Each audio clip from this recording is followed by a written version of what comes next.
Hi, class. This section of the semester, we're going to be talking about fiction. So, fiction is made up stories, and the selection that you're going to be reading in this part of the class, you're going to be reading made up stories. And my interpretation of fiction is to teach and to delight. So, fiction's primary purpose is um, to entertain you. We are a society and a group of people who love stories. We love to hear stories. We love to learn about other people's experiences through their stories.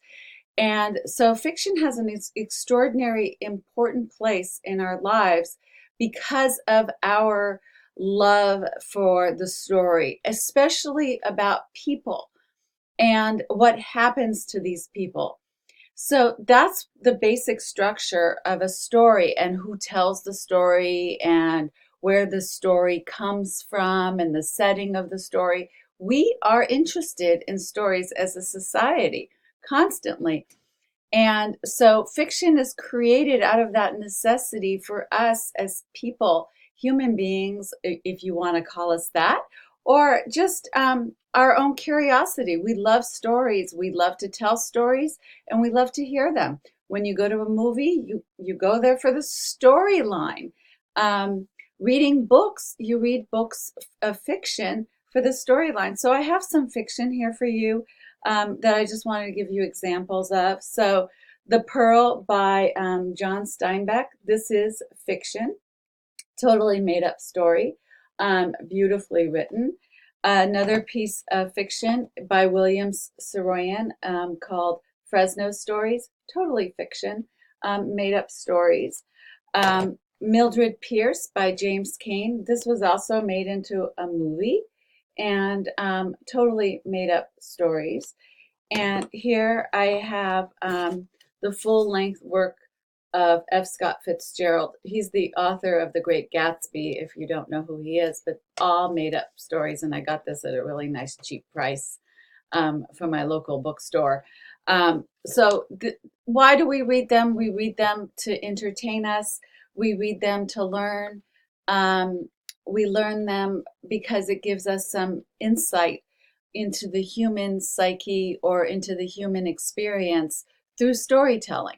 It's very different than nonfiction, which is based on truth and reality, because these are made up stories. So, made up stories are also made up characters. So, the people in the stories that you're reading may not necessarily have actually existed, probably didn't. What authors do is they create their impressions. It's almost like an artistic work where it's like a painting where if an artist looks at a landscape and interprets that landscape and then goes home and draws it from the way he or she sees it. So it doesn't look exactly like that landscape. It's not a photograph. A photograph is the true detail, but the artistic work of the art piece is the interpretation of the landscape through the artist. Well, writers do the same things with stories. They look at something that's a reality and then they come back and they put together a story based on their interpretation.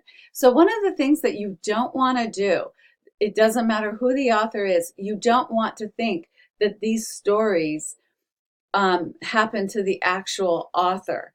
You don't want to confuse the author with the story, because the author is a voice, a piece, a representation, a vehicle in a sense of what the true story, of what the story is being related to you. But the true story may not be exactly the way it happened in telling it.